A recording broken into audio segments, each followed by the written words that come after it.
Hello, my name's Ani and I'm the host of Mourning Tea, which honestly the name I just still find funny because it's not like good morning, it's like mourning the death of someone. Today we got to talk about some shit. I feel like what I want to talk about today is something that happens in the hair industry, has happened for such a long time, literally all the time. And although I think it's fucking stupid and I feel like what I'm gonna say is right, I know some people are gonna disagree, and I think it's the people that aim for this. Let's talk about certifications. Do certifications actually matter? Do they not matter? Do clients care? Is it really just bullshit? If you ask me, certifications are complete horseshit. Who fucking cares? Like, I'm just gonna be honest. For me, I used to care about certifications. Don't get me wrong. I wanted that piece of paper. I wanted it sitting on my wall. I wanted to tell my clients, oh, I'm certified in blah, blah, blah, blah, blah, blah, blah. Look how great I am. But the reality of the situation is that just because you are certified in something doesn't mean that you're good at it. And that, I think, is the conversation that people don't want to have. So, like, let's talk about that though. You paid the money. If there's pre-training, you did the pre-training, you went to the class, okay, great.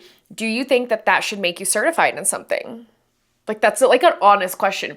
Do you think paying for something and doing bare minimum, which is showing up to the class, means that you should be certified? Because, like, I'm not trying to be a dick, but that to me feels like bare minimum. That is like the literally like bare minimum that you should be doing, right? Unfortunately, clients don't recognize that that's sometimes what it is. Pay $1,000, come to this class for 8 hours, you're now certified. I worked for a hair extension company for 5 years. I was their director of education, which meant I did sales calls. Any student that came in, I trained them, I created the curriculum, I filmed the videos. Like, in 9 days, I filmed over 70 videos. So, like, I knew some shit, right? I also did hair inside of the salon. Like, I trained the trainers, I created a trainers training program. Like, I ran every single event. If it happened in that company, I did it, right? On that aspect. I was not certified. I'm gonna repeat. I was the director of education for an entire whole ass extension company, and I was not certified. So are you going to tell me that because I didn't have a piece of paper that said snaps to Ani, that all of a sudden my work was a piece of shit and no one should listen to me? No. Because although I didn't have that and I wasn't given that, that doesn't really matter because I did a lot of work. I practiced on my mannequin every single day. I had a full extension clientele, which is why I was even hired for this job to begin with. Like, I was literally recruited for this position. So in those terms, if we think about it, certifications don't actually matter and clients don't know what it means. Clients barely know what method they are getting. They want to know, can I have the outcome that I want? Great. Is it going to ruin my hair? It's not. Fantastic. How often do I have to come back? And how much is this going to cost me? That's all that they care about.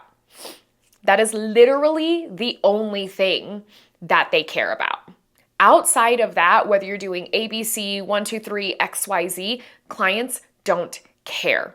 So while I understand that some people chase certifications, most of the time they're bullshit.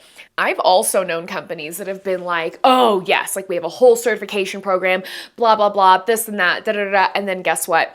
Secretly, they were passing people who didn't do all the work. Secretly, they were telling students, oh, you actually don't have to do that. Don't worry about it, but like you're still certified. So how the fuck is that fair?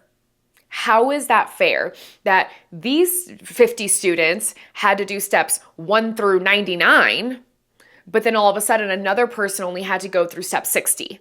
Why are both of these people certified? If there are rules for a certification, then those rules should stand. But these are the behind the scenes things that I have personally seen that other people, I feel like, in the hair industry don't. So then they start looking up to these people that have so many certifications and so many like pieces of paper on the wall and blah, blah, blah. But like, that doesn't actually matter, especially in this day and age where being self-taught, fucking props. I'll give someone more snaps to being self-taught than being like, I have 16 certifications. I have fucking 0. I have zero, none, zip, zero, zilch. I also do not offer them inside of my extension method. I get this question a lot where people are like, oh my gosh, like how much does it cost to be certified? I'm like, the same amount it costs to not be certified. I don't offer certifications because I personally just don't believe in them. I believe in great education. I believe in getting your money's worth. I believe in collaboration over competition. I believe in having a community that doesn't cost any extra money once you've already paid for the class. I fully believe in all of those things, but for me, I have just never seen a client that gave a shit. To me, your work is your certification. Your work is better than a piece of paper you can hang on your wall. If you can go through and you can show clients that this is my work, this is what I do, this is what I stand for, this is the outcome, this is what my clients have to say, and it is 5 stars all the time. Fine, you're gonna have some 4s in there probably, but if you can show that you are consistent in the work that you do, that to me rings more true with clients than literally anything else, because everybody has that fucking piece of paper. I'm gonna put it in another way that might like land a little bit more. You went to cosmetology school, right? Okay, I did. I know you learned perms and what are the pin curls? And men's haircuts and perms and relaxers. Some of you learned keratin treatments. You learned color. You learned all the things. How'd you feel getting out of school? I graduated to a year almost to the fucking dot. I think it was like a year and like 1 day. Okay, great. That's fine. I paid my $23,000. I went to school every day. There were things that I was still felt unprepared to do, but I had my license. Is a license not considered a certification? If someone says I'm licensed to do hair, do you not expect that the work is going to be immaculate because that's their job? You're licensed. Now be honest, when you got out of cosmetology school, was your work immaculate? Because mine was not. I'm never going to be the person to stand here and be like, I was so great immediately out of school. No, I swear everything that I use today, I learned outside of fucking school. Boop, boop.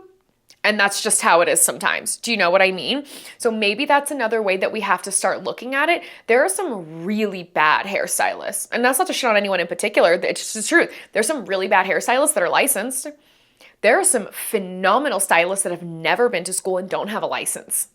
So does that piece of paper technically mean something? Do I think you should be licensed to do hair? Yes, I do. Yes, I don't think that those rules and regulations should go away, but that's why I'm talking more about certifications. So while I do understand that stylists, I won't say like get up in arms about it. I do understand that stylists are like, no, because clients don't give a fuck. And just because you're paying more money doesn't mean the education's gonna be better. Like, I'm gonna be for real with you. I know that there's some education out there that, Jesus fucking Christ, expensive. $5, $6, $10, $15,000. Expensive doesn't mean better. I don't know another way to say that. Expensive does not mean that the owner gives a shit about you. Expensive doesn't even mean that the owner's gonna show up. Sometimes they just have trainers and they bebop in and out, and that's like literally fucking it. And that's fine, man. To each person to run their business how they see fit. I'm not here to criticize that. Do you, boo?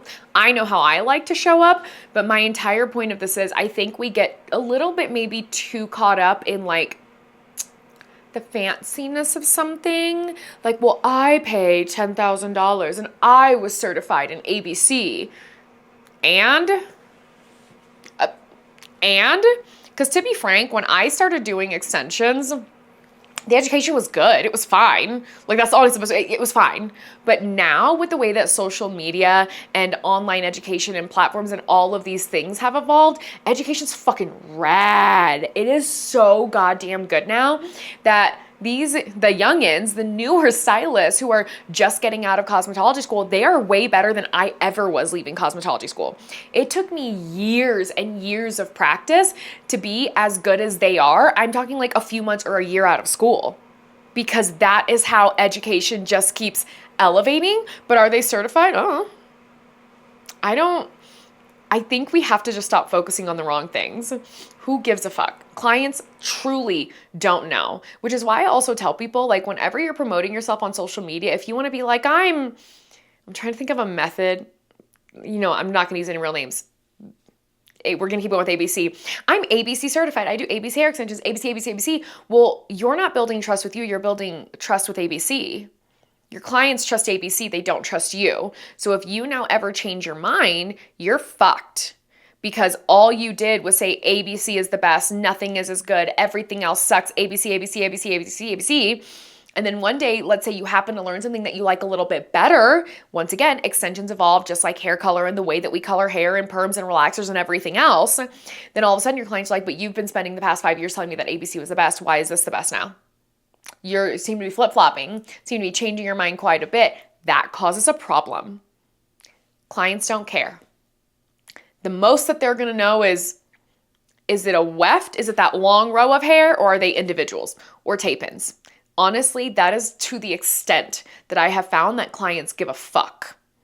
So why? Why are we so focused on certifications and paying so much money for these certifications month after month, year after year, when the reality is it probably does not do much for your business? It's ego, and that's fine. That's totally fine. I never fault someone for wanting to feel fancy. There is nothing wrong with wanting the certification, but I think you have to have like correct expectations inside of it, because if you think by you being certified, all of a sudden your books are going to be fucking flooded with clients, I'm letting you know now, baby, that is not the case. That is not what's about to happen. You are not going to be flooded until you are showing your work and what that looks like and building trust with your work. Not just a piece of paper hanging on a wall. And once again, I know these are things that people don't like to hear. They don't like to talk about it. But for any stylist sitting out there right now with 0 certifications, me too. Me too. I have no certifications. And look at everything I've done with my business and my job. And I've worked for 2 fucking methods, 0 certifications. That does not diminish the quality and the level of the work that I do. I do not judge myself based on the piece of papers I have sitting on the wall. I judge myself based on what my clients say and what their outcome and grout looks like. That right there, fuck it, yeah, make me certified if you want, but that doesn't matter. So if anyone is sitting out there with 0 certifications, I hope that this has helped you not feel bad. And understand that just like, who gives a fuck? Keep promoting yourself, keep posting, do you, baby, and you're gonna do like fucking amazing. If you're someone sitting there with 100 certifications, that's okay too. I'm not even saying you're wrong. I'm saying my personal preference, it doesn't really matter. I just don't really care as much. Do you know what I mean? So all of this is truly just food for thought. Do with it what you will. But I do recommend that if you are looking for a new extension method or you're wondering what you should do, I mean, yes, I would more so focus on the education that's available before, during, and after. And then also consider, like, let's say you like ABC hair method. Okay, great, fuck yeah. If you look and you're like, damn, but once I take the class, in order for me to get more help, I have to pay X amount per month, or then I have to pay this, or then I have to pay that. That adds up. I'm not saying that's wrong. I support anybody in whatever business model they want to do, but then you have to think, do you want to keep paying that forever? Do you only want to pay it for a short amount of time? Do you think that you're going to need help later on? Because if so, and you're not paying for it, you're not going to get it. That to me, that's how I would start looking at companies, as opposed to who can certify me right now and the fastest. For me, it's what help am I going to receive after I've already taken the class? That matters to me more, because as someone who has learned, hold on. Yeah, so I've taken 4 hand-tied methods, K-tips, tape-ins, individual beaded extensions. Okay, so I'm like 8 deep now, right? I'm 8 methods deep, and I can tell you right fucking now, 0 of those methods have I gone through, learned them, and never needed help. Never. Not once out of 8. So that, to me, as a consumer and as a stylist, I focus more so what happens after the class. I think fancy stuff for classes is fun, and bags and hotels and all these cutie things. What happens after? That right there is, I think, the biggest thing that stylists should be focusing on, as opposed to a certification, because you're going to need help. I'm just letting you know right now, you are going to need help. I have never in my entire career myself done it or seen anyone crush it after 1 day of class. Takes a lot of fucking practice and a lot of help and a lot of course correcting. So take my opinion for what it's worth. I've been doing this shit for 16 years now. I have seen a lot of everything. I've been educating since, holy shit, it's been 8 years now. I'm rolling up on a decade. I wanted to do this and then I almost did this, then I did this. I've been educating for 8 years now, so I'm like rolling up on a decade. Like, yeehaw, that's crazy actually to think about. So I have just seen a lot. Now, if you have any questions on education or what that looks like, whether with me or someone else, because I feel like I have a lot of information about a lot of educators. I don't mean that, ooh, I got tea. It's not even that. It's just how certain things are run, if it would or wouldn't fit, but also like reach out to educators. Just ask. There's nothing wrong with asking like, what's included? What does this look like? What happens after? Those are normal conversations that I have on a day-to-day basis. There is nothing wrong with that. Literally at all. And if anyone feels weird about you asking these questions, that just might not be the education for you. So I really do hope that this conversation is hopefully, I know it's short, but maybe at least brought like a little bit of clarity or a little bit of like a different viewpoint, because once again, I feel like we're just focusing on the wrong shit. We're focusing too much on a certification as opposed to, does my work live up to the expectations of my clients and my prices? That to me matters more than anything. So thank you for being here with me on another episode of Mourning Tea. If you ever have any questions, I say this at the end of every episode, dude, DM me. I answer fucking everybody. Sometimes I lose DMs here and there, and if I don't answer you in like a week, send me another one, because I don't know, Instagram's kind of crazy lately, but always send me a DM, ask away. Like, I'm an open book, and I'll see you guys next week.